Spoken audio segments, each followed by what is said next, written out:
अस्सलाम वालेकुम Montessori class. It's time for मेरी पहचान उर्दू। हमने कल पढ़ा था च के बारे में। च के बाद है ह। च के अंदर 3 नुक्ते, ह में कोई नुक्ता नहीं। यह है च, यह है ह, यह है हर ह। हे ह, ह हजाम, ह होज़, ह हलवा, ह हजाम, ह होज़, ह हलवा।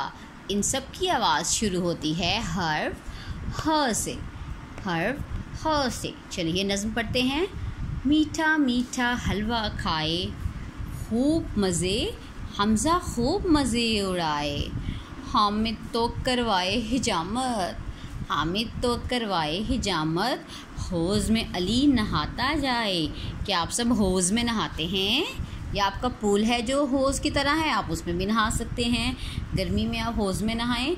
ह हौज़। आज हमने पढ़ा ह के बारे में, ठीक है। ह हजाम, हजाम कौन है? जो आपके बाल काटता है।